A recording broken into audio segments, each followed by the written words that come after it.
Almost Friday, and The View is live. Summit canceled. Why the president says he's pulling out of meeting with North Korea's Kim Jong-un, and the parting shot he gave him. Out of bounds. The NFL tells protesting players to keep it in the locker room.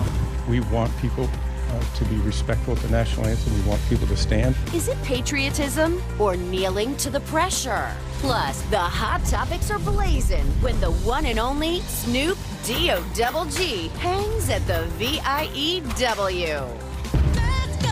The hottest topics are on the table with Whoopi, Sarah Haynes, Joy Behar, Sunny Hostin, and Megan McCain.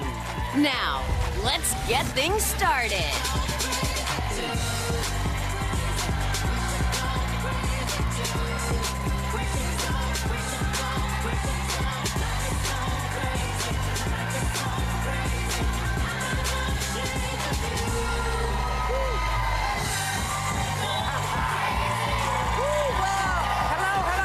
Welcome to the View, y'all. Welcome to the View. Welcome to the View.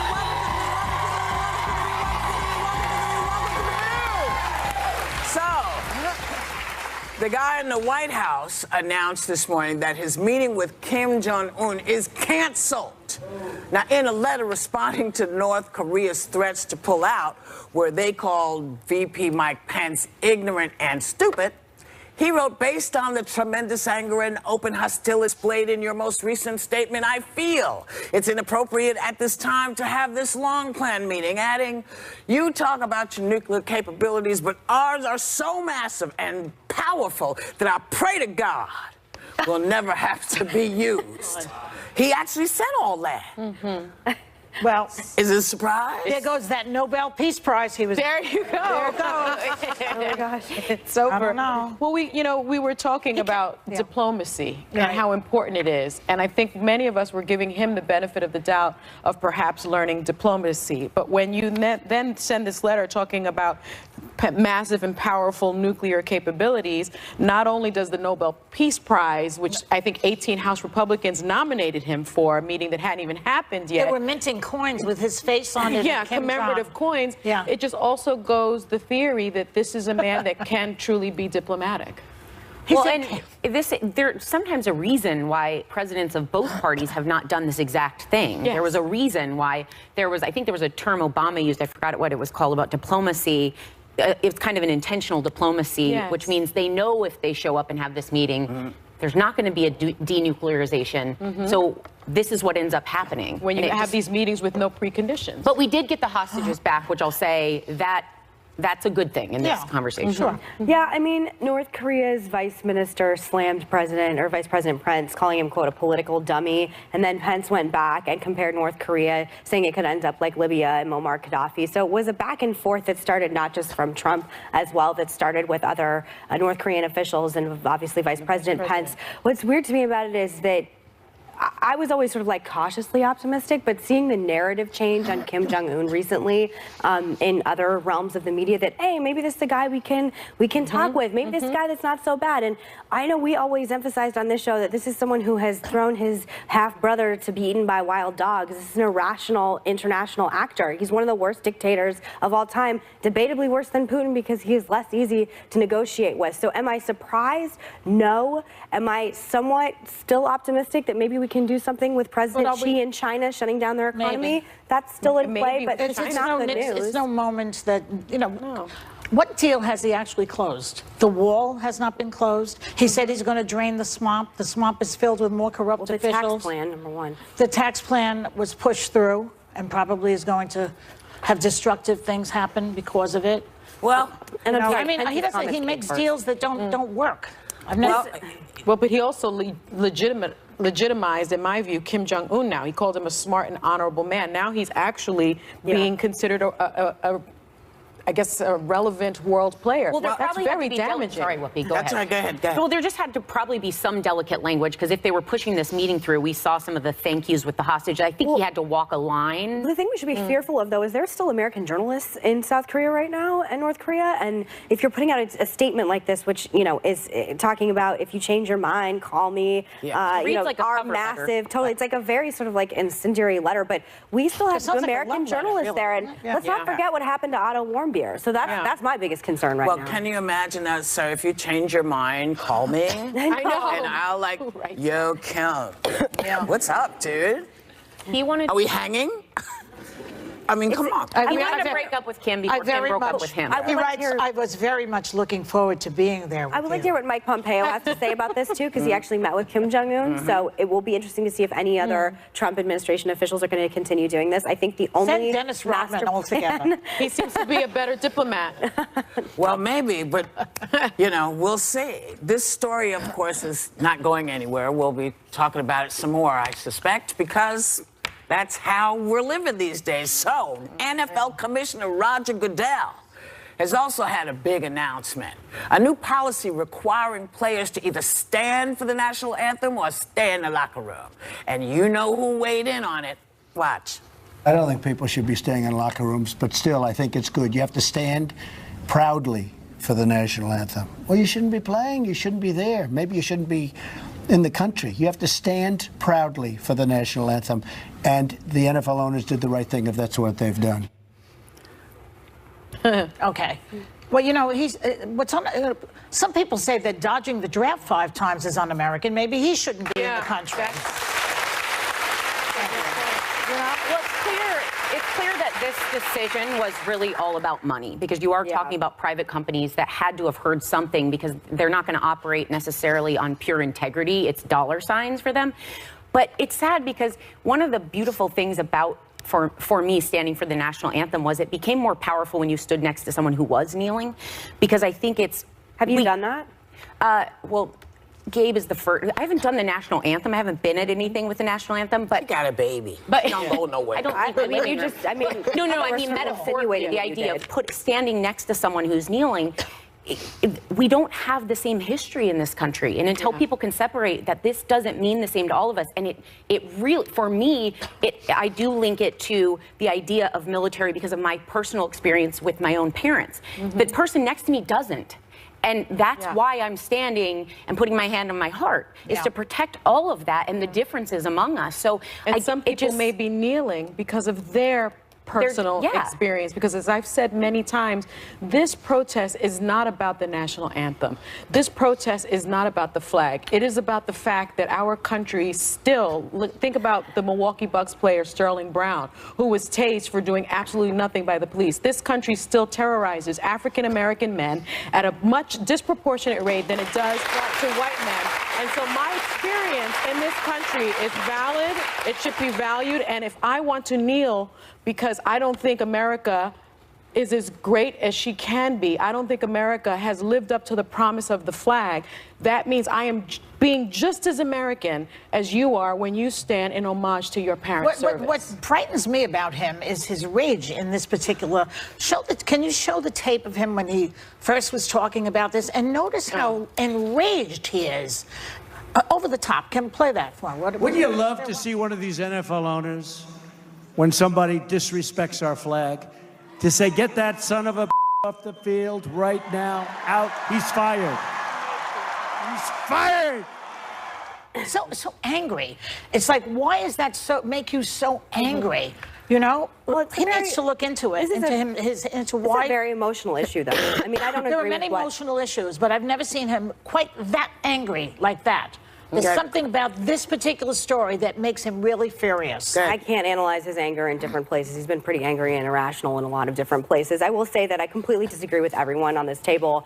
I would never be okay with someone not saluting the flag. By the way, 72% of Americans, according to Reuters, said that they thought Kaepernick's behavior was unpatriotic. 97% I agree of with you. Can I please finish what I'm saying? Very patriotic. I'm the only person. I'm still talking. Yes. I'm still talking. I'm still speaking, and everybody gets into this panel, Megan. Not anymore. We'll be right back. Well, yes. Later, classroom censorship? The student yanked out of class for wearing a pro-Trump t-shirt. If you're in the white-hot center of the news, this is where you come to voice your view. Character matters. Truth-telling matters. Women are not going to be silenced. They're not going to be intimidated. They are going to speak their truth. Because this is the only place in daytime. This is the interview that meant the most to my wife, so thanks for... Taking on the newsmakers. What I do for a job doesn't impact my ability to know right from wrong or to tell the truth. We're The View. I take such pride in the idea that the president watches our show. He sure watches the show. Hello. On ABC. Go Bob, yeah. Hey, welcome back. So we're going to finish up our conversation on the kneeling. There's a little damn bug over there, I'm just telling you. Okay, so I think it is worth noting that Sonny and I are both very sick. This is the sick end of the table, so man. that's probably, we've been fine. Why don't you stay home if you're sick? We should have. We tried. I apologize. People made them come. We let everyone know we were sick today. Listen, I disagree. I know it's unpopular in this room. I get it. That's why we do this job. 53% of Americans, according to a Washington Post poll published yesterday, said it's never inappropriate to kneel during the national anthem. I have a flag in my dressing room. I have many in my home.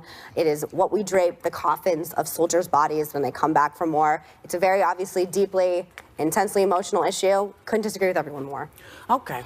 Well, you know, I'm just going to add my little 2 cents that oftentimes the bodies of some of the men that the guys are kneeling about don't get to have coffin, don't get to have flags on them, because sometimes, you know, listen, there are a lot of things that make us Americans. The fact that we can disagree and I can sit and you can stand and we can still continue on. But the idea that now in America, you are not allowed to disagree. You're not allowed to do that. You know, in a dictatorship, you got to stand. You got to stand for the flag. They say you got to do it. That's never been how we did it. People have the way they feel, and the NFL's done what they did, and these players have done what they've done. And because the NFL players are all white, I would think they would have understood a little bit more about why their players are 70% are black. You know. And Does it make a difference that it's a corporation? Because again, like if we couldn't come on here, we work for ABC, so I couldn't come on here with a, I don't know, a shirt that says the F word on it or something like that. Does it make a difference to you that money and corporations are involved?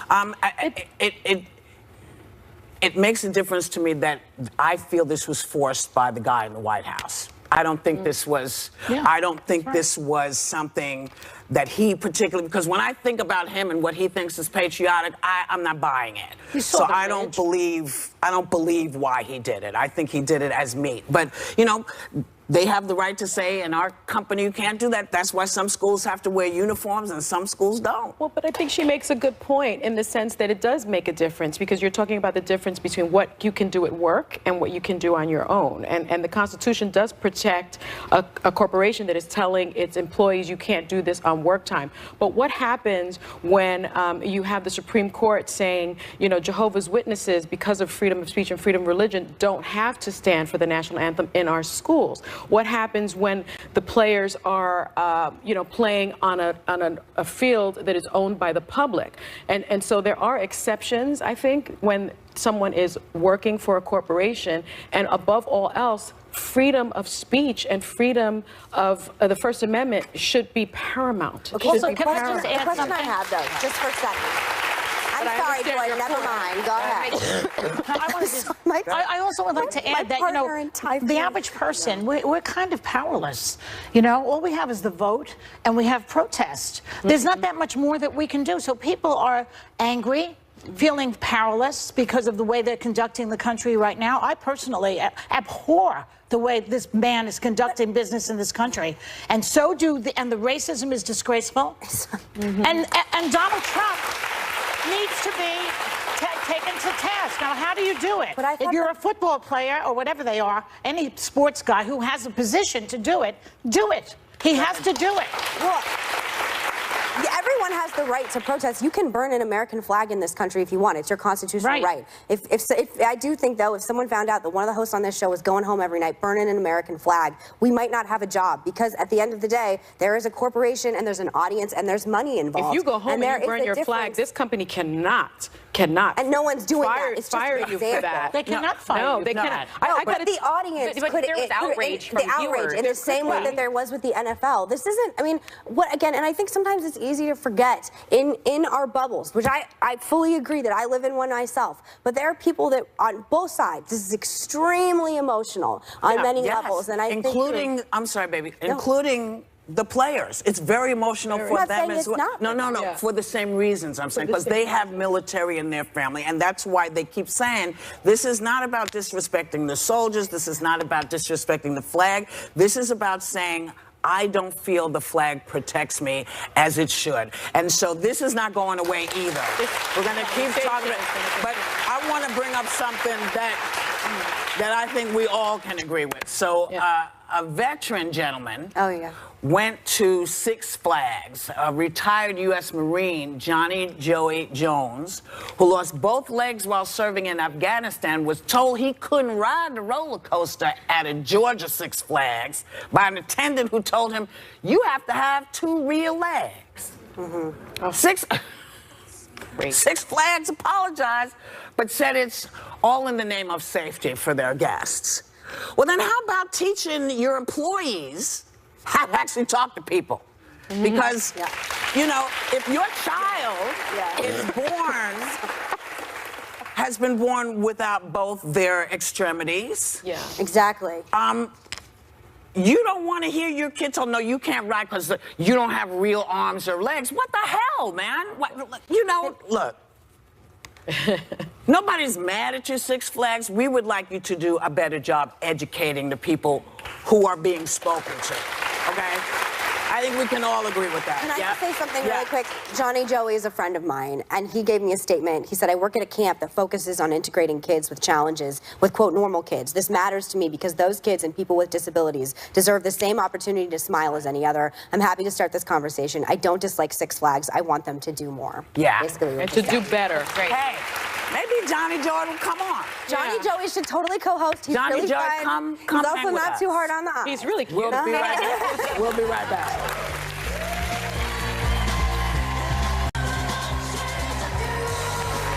So welcome back. The stereotype of men insisting they do not need to pull over for directions may be legit. Researchers found that guys are more likely to reach a destination before women and have better navigational skills. Tom. He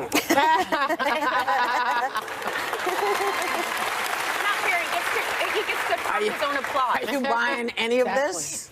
This is not true.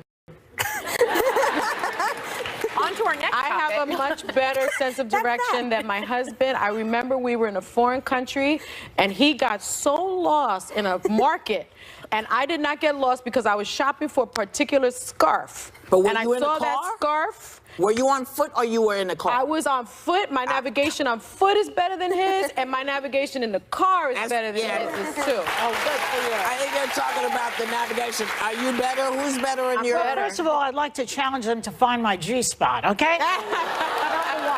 Number 2. I don't think Waze does that. Oh, man.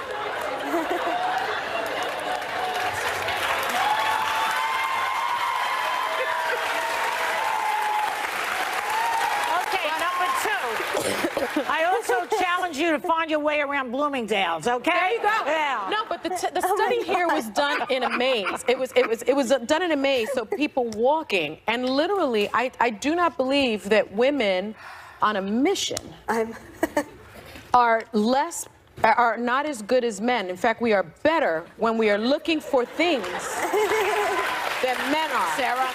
Okay. Especially a beautiful silk scarf. I can't find my way anywhere. I'm the worst. I'm so sorry. I get lost everywhere. Me and my husband lost driving in Virginia, and I thought we were literally going to die and get like hacked up by a serial killer. I'm the worst, and I can't be trusted with any navigation anymore. I'm so sorry. Oh no. That's one so against sorry. 2. I'm going to say that Max may be a little better. No. But I have a problem with the study. The study says that the reason men are better and reach their destinations faster is they opt for the shortcuts. No one should be changing my expectations about our trip. It's already been laid out in the bold blue line that told me where there were delays and slowed down construction, police. If you start changing up while we're going because you want a shortcut, we're going to end up somewhere wacky. That never works out. Put it in advance and don't touch it again. That can be interpreted many ways. Put it in, don't You know, touch it I'm again. still trying to deal with the fact that Joy is looking for her G-spot. Someday I'll find it. I'll tell you what, I'll take a picture of mine and show you where it is. We'll be right back. Yo, it's Snoop D-O-double-G, and I'm here to hang with the W-H-O-O-P-I and the other ladies, so keep it here, because I'm up next. You dig?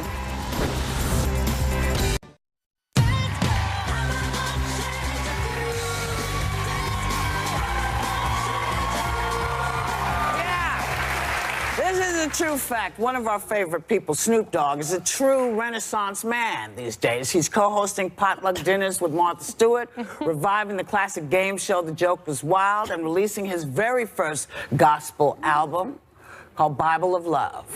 Please welcome one of the true Renaissance men of our time, Snoop Dogg.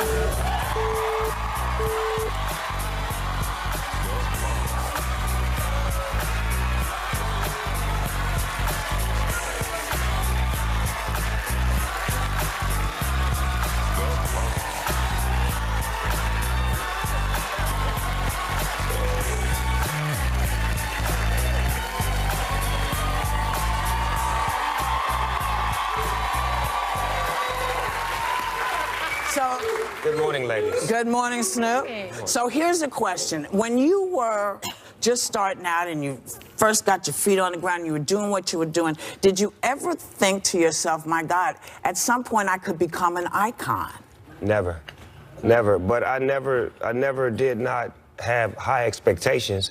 I just, you know, prepared myself for the worst, so to speak, because I know the industry, you know, it's up and down. You have a 15-minute of fame window. So I just was trying to make the most of it. And then once I got in, I learned how to master me. And once I mastered me, then I could maximize the full potential of who I could be. Good. Dr. Dre was really influential for you, and he actually featured you in his HBO docuseries, The Defiant Ones. How did you two end up working together? Well, I was making mixtapes, and then Dr. Dre's half-brother, Warren G, was my best friend. And we had made a cassette together, and it was a bachelor party that they had. And the music had stopped, and Warren G had threw my cassette in. And my cassette kept the party rocking, and Dre was like, who was that? And he was like, that's the homeboy Snoop. And then we ended up connecting, and there you have it. Wow. Yeah. There you have it. A good story. The cassette tapes, the good old days. Cassette tapes, the real good old days. You know, people like to talk a lot about rap wars, but we want to have in the spirit of positivity. Can you tell us a little bit about your close relationship with Tupac? Wow, my relationship with Tupac was extra close.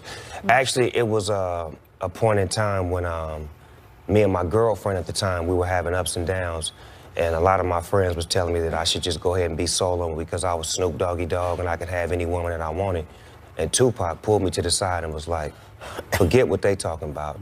That girl loves you. You need to marry her. And I ended up marrying her, and 20-some years later, we're still together. Wow. That's a nice story. That is a nice story. Thank you, George. I know, it's so heartwarming. I have to ask you about Kanye. A few weeks ago, he made the comment that, quote, 400 years of slavery sounded like a choice. It obviously went viral. What was your reaction when you heard that? I mean, I thought he needed some medical attention. First and foremost. But then after I got past the laughing, I started feeling like sad for him. Like he truly misses his mother. He truly misses a black woman in his life. He truly misses the stability of having somebody telling him when he's wrong and correcting him and checking him, as opposed to allowing him to continue to do what he's doing. And that, to me, is something that he needs help. And it's like, to me, he's crying out for help. So instead of me bashing him, we're trying to help him now. Okay. Oh, really? Let's see if that works. of the best relationships that I've ever heard of is the one between you and Martha Stewart. Yeah. It's kind of an unusual one. You have a funny show together, right? That's my homegirl. Yeah. And she was here last week, and she told us a little story about your visit to her farm. Let's check it out. What? Snoop came to lunch the other day, and he was a wonderful guest. Although he did say he was only going to bring his business partner and his stylist, he shows up with 7 people for lunch. His guys, and some of them are 7 feet tall, they all sit down at the table. My daughter had to set a table in the kitchen, but you know, he is Snoop, of course, and he deserves the best. Snoop, I'm very glad you finally visited me at my farm. Was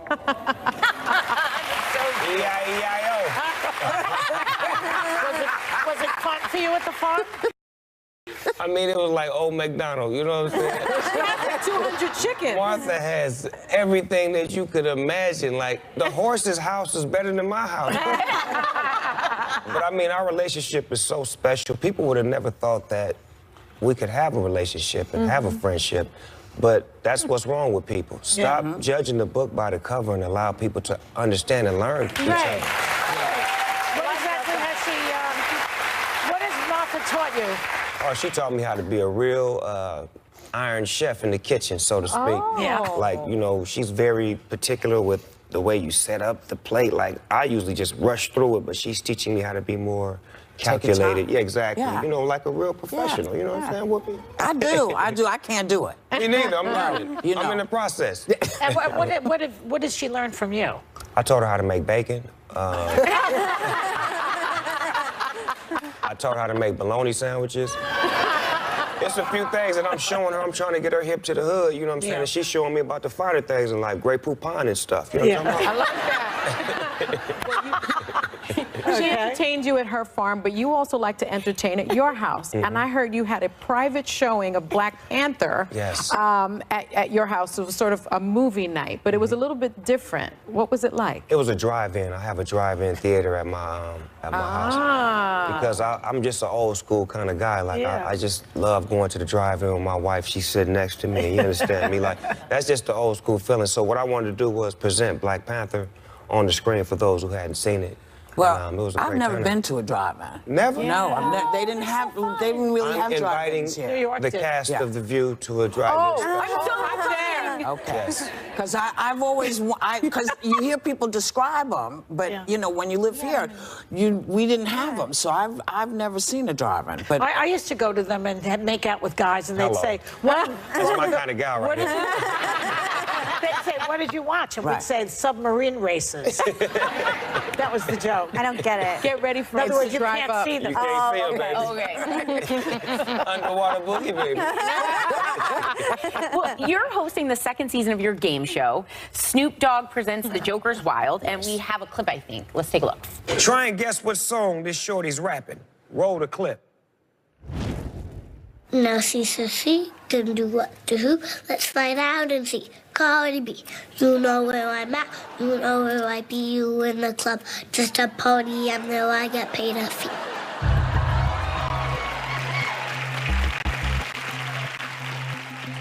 I'm sorry, no mama was rocking. Is it Fancy, Bang Bang, or Bodak Yellow? Is that Bodak Yellow? Bodak Yellow. Yeah. So cute. Little mama had it. Yes, she did. She worked there. Your new record is also really different for you. You've grown. It's a gospel album called Bible of Love. Yes, and you Lord. perform on it along with artists like Charlie Wilson, who I love, Faith Evans, Praise Patti God. LaBelle. Now, everyone would think to put Snoop and gospel together, right? What inspired you to do it? Well, my grandmother, she passed away, and before she passed away, I used to always go to her house, and she would always have Jimmy Swaggart on. She loved Jimmy Swaggart.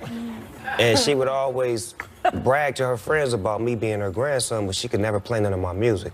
So what I wanted to do was make a record that she could be proud of, that she could play, and I know she's in heaven right now telling everybody up there, look at my grandson down there shining. Oh. You were so close to your grandma. I remember every time you came, we talked about her. Yes, Listen, Please don't wait 8 years to come back. Yeah. You know I love The View. This is one of my favorite shows, and I'm sorry that I was, you know, caught up in traffic, but I made it here. Yes, you did.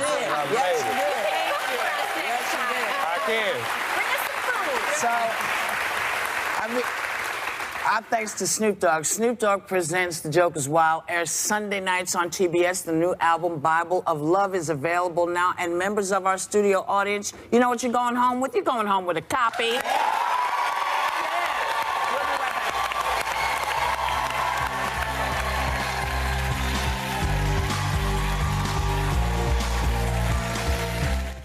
In the break, we met a Vietnam vet, and we were talking to him, and he said that he'd not gotten a parade, and so we gave him one.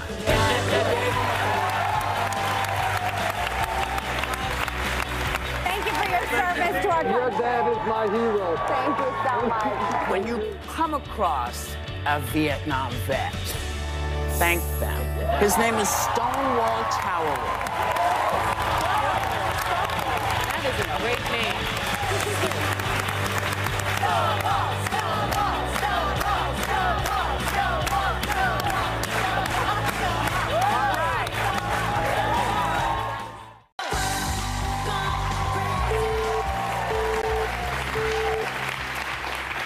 As parents, we always want to help our kids feel strong and confident. Our next guest wrote a book about it, and the focus, get this, is on our daughters. It's called The Confidence Code for Girls: Taking Risks, Messing Up, and Becoming Your Amazingly Imperfect, Totally Powerful Self. Welcome authors Claire Shipman and Katty K. Thank you. Thank you.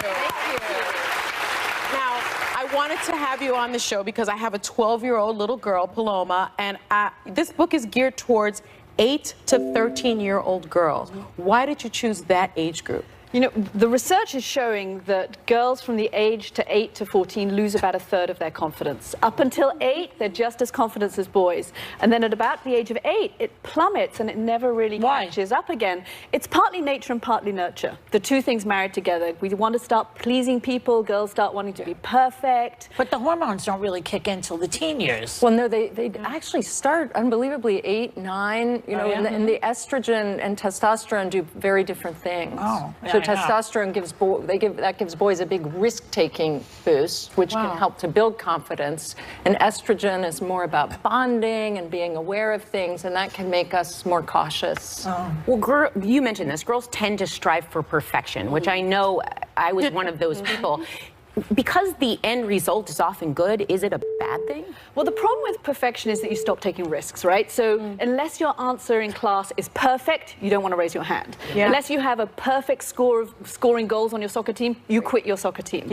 And risk-taking is what builds your confidence. And I think what we need to do with our girls is get them used to taking risks, and that means getting them used to failing a bit more and struggling a bit more. And also the perfection thing is you become a total people pleaser.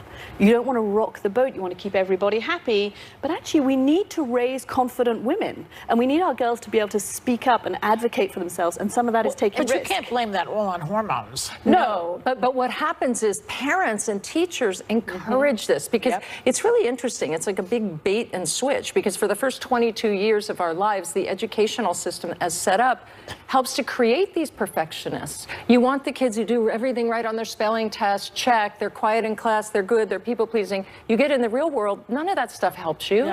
You have to be willing to fail. You have to be willing to speak up even when no one's paying attention to you. Well, in my own case, they kicked me off the honor roll because I talked too much. Good.